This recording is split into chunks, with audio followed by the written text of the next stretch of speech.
이재명 대표가 이야기했던 무상 AI 정책이라는 것은 그냥 본인이 브랜드화한 무상 시리즈와 AI를 엮은 참 멍청한 발상이다. 더 한심한 건 100조 하겠다니까 200조로 받아 올린 사람입니다. 도박장도 아니고 경마장도 아니고 이런 숫자 노름은 좀 그만했으면 좋겠다.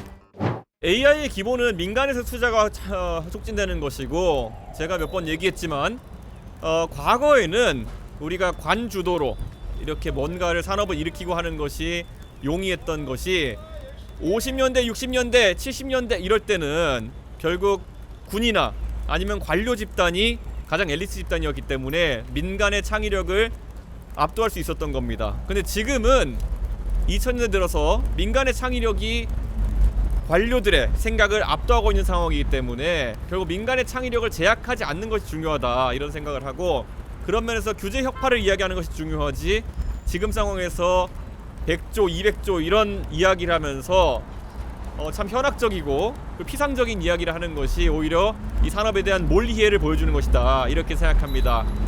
지금 시점에서 제가 한 가지 지적하자면요, 심지어 이번 선거에서 개정된 선거법으로 인해 가지고 AI를 활용한 영상 제작마저도 광범위하게 규제되고 있습니다. 이런 상황에서 과연 AI를 진흥하겠다는 생각이 여야 공이 지금 말이 되는 것인지 이렇게 묻고 싶고요. 저는 민간의 창의력을 제약하지 않는 것이 어떤 돈을 투입하는 것보다 더 중요하다. 그리고 이재명 대표가 이야기했던 무상 AI 정책이라는 것은 그냥 본인이 브랜드화한 무상 시리즈와 AI를 엮은 참 멍청한 발상이다, 이렇게 생각합니다. 그리고 이 재원을 어떻게 조달할지 물어보면은 젠비디아 같은 얘기는 하고 있고, 저는 이게 완전히 하나의 사이클처럼 다람쥐 쳇바퀴 도는 멍청한 이야기만 반복되고 있습니다. 이런 것을 어떻게 AI 비전을 보겠습니까? 저는 이재명 대표는 아까 제가 말했던 구분에서 단언코 미래를 향해 갈 수 없는 인물이다, 이렇게 단언하고요. 더 한심한 건 100조 하겠다니까 200조로 받아 올린 사람입니다. 저는 이게 뭐 도박장도 아니고 경마장도 아니고 100조 이야기하니까 난 200조 이런 이야기하는 거는 예전에 이명박, 정동영 뭐 이런 분들이 대선할 때 747 하니까 나는 8% 하겠다 뭐 이런 식으로 국민들에게 말장난했던 것과 비슷하다. 그래서 저는 이런 숫자 노름은 좀 그만했으면 좋겠다.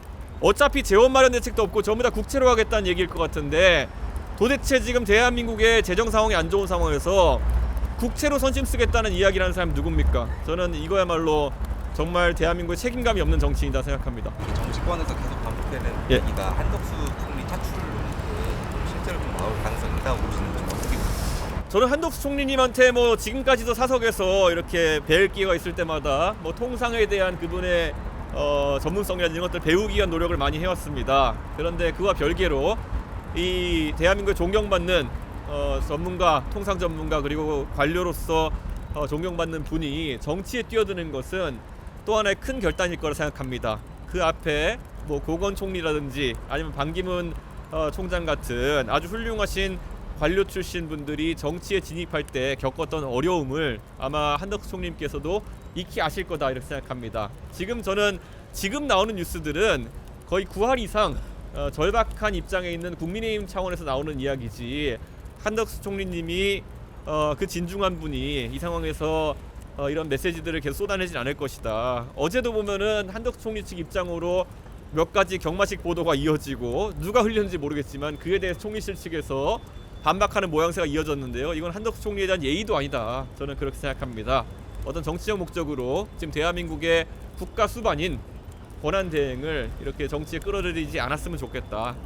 만약 결심하신다면 그분의 입에서 듣고 싶지, 다른 측이나 아니면 다른 국민인 측 관계자 입으로 나오는 것은 애초에 매우 부적절하다고 생각합니다.